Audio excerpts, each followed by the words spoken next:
Гиряна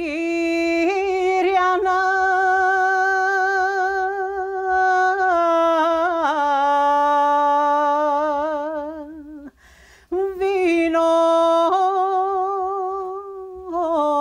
продава.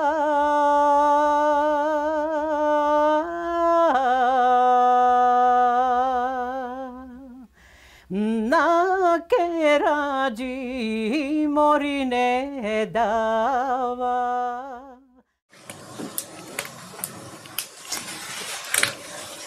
Кате, какви продукти ни трябват за фудулата? За фудулата ни трябва брашно, вода, содичка, сол, сирене, бекон и дробка.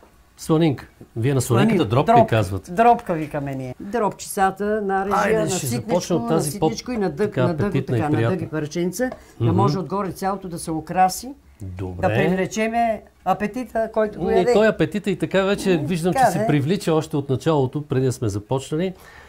Като ми изброяваш само така съставките за ястието. От кого си е научила ти тази рецепта? От мама. Мама готвеше много вкусно. Да. Тя не използваше мера. Тя просто си готвеше на око, защото окото й беше свикнало вече с месенето. Каквото и да направеше, тя всичко на око. Нямаше мера. Да. И се получаваха много добре нещата. Вкусотия.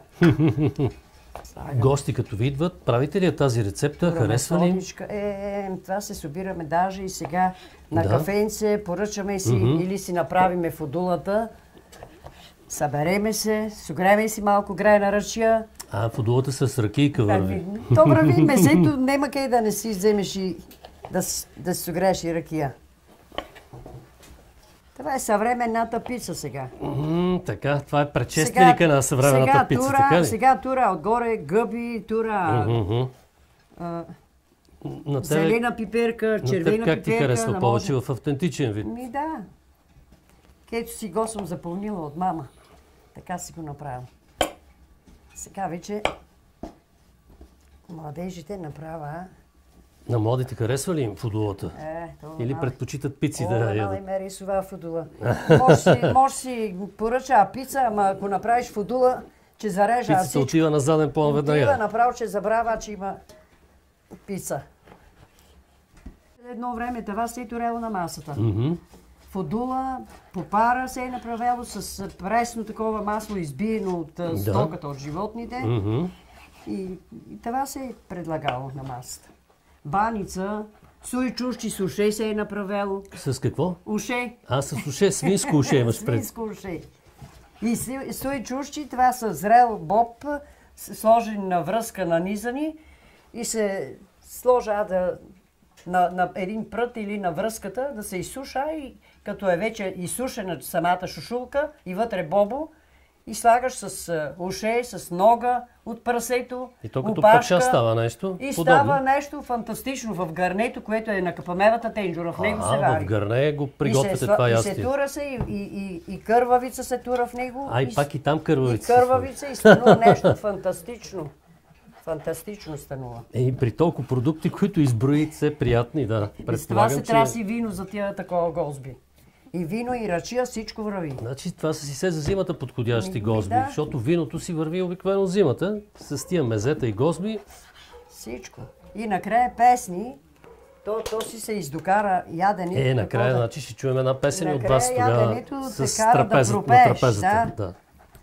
Гиряна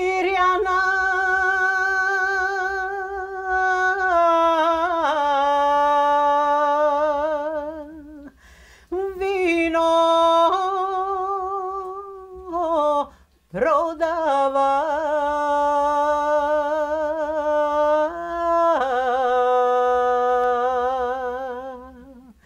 На кераджи мори не дава.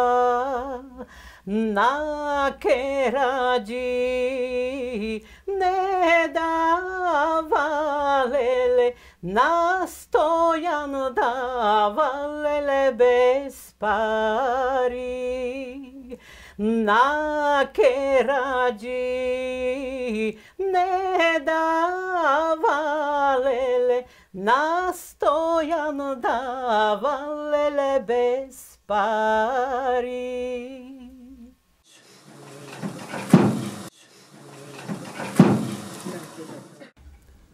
И стигнахме до бракадата. Я докато турам брашното там, Да, ти вземи да нарежеш тия работи тук. тия нещица Да, тук. сланинка, че туриме малко от това беконче, Беконче, тук, от всичко. суджуче, от всичко, кървавичка, да, от всичко. ребърца. Да, Чудесно. Добре. така. Айде сега я, че изсипа Започвам брашното. веднага тогава. Добре. Значи много отдавна още Да. нашите баби са направили с тиква. Ага, слагали се и тиква в Значи царвичното тиквата брашно. предварително се сварява Да. и се намачква, а я където се работиме Мгм. тестото. И става една хомогенна И смес заедно с бъркаме царевичното всичко, и брашно. тиквата, Да. и тестото, и става бракада с тиква. А има и друго са правили нашите баби, тъй като на времето не е имало никакви сладкиши. Да. Те са направили бракада на два пласта. Тура на дъното на тепцията един пласт бракада, отгоре намажа мед, Мгм. тура още едно пластче отгоре и станува като сладкище, защото не е имало Да. други такива екстри, като се Не е пиеш в имало магазине, да сладкарници. се чудиш какво Да. скупиш. Изобретателни са били хората някога. Живота ги е учил живота така. те Да. учи, да. Това ястие през зимата го правите повече. Значи това ястие е повече за през зимата. Мгм. От не може летото да се наглацаш с бракада и идиш да прашиш. Да То, че ти работиш. заври, ми нема може да работиш на нивата. Да. Съгласен ли си? Абсолютно съм съгласен.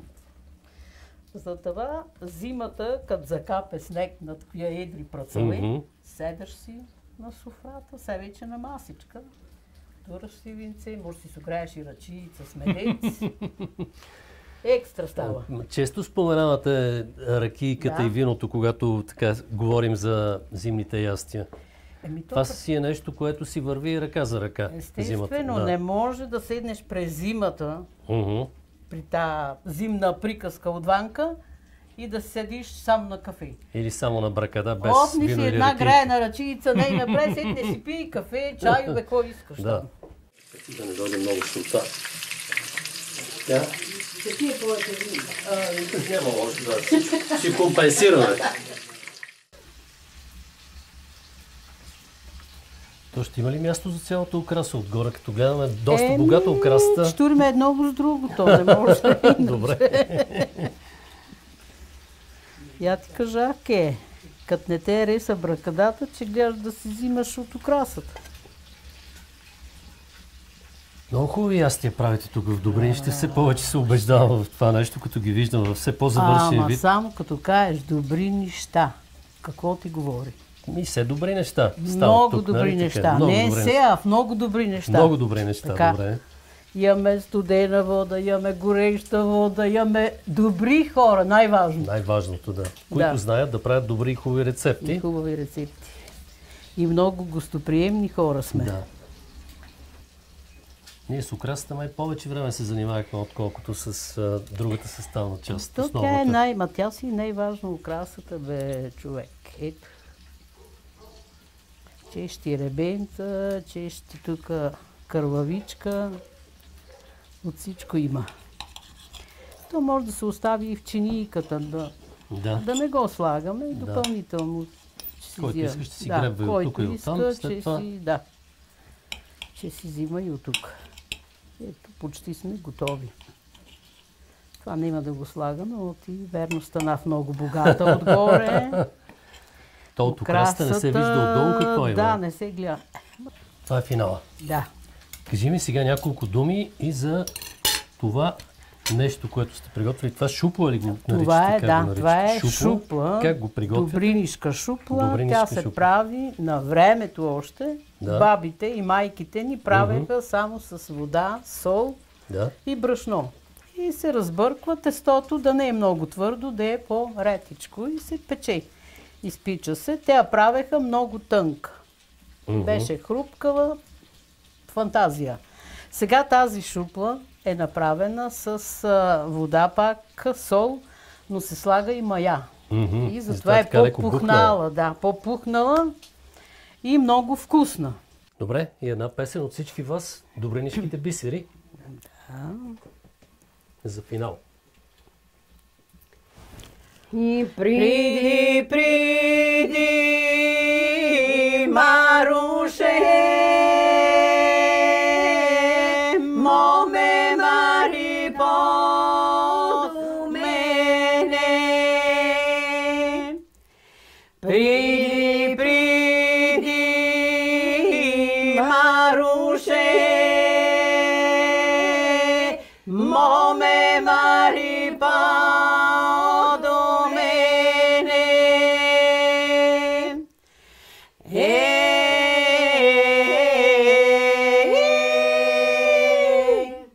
Маруше,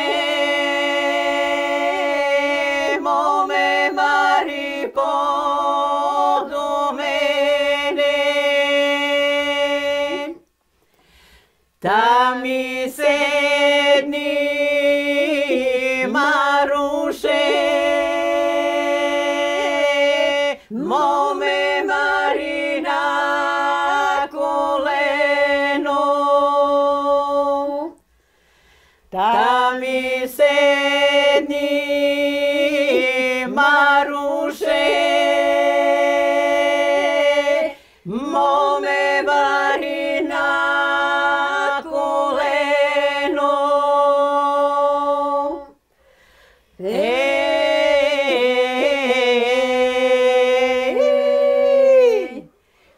Маруше, моме Мари на колено. Да ти вида, Маруше, моме Мари кошулата.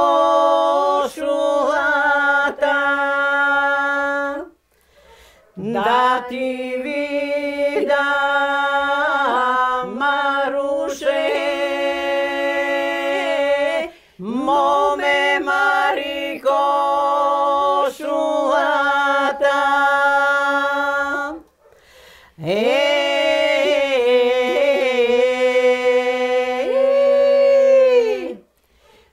Маруше,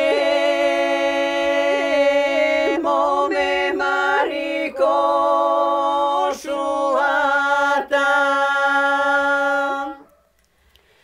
3 години, Маруше, моме Мари не прана. 3 години, Маруше, моме Мари не прана.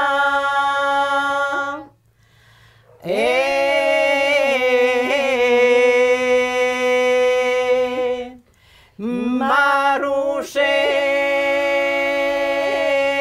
моме Мари не крапена.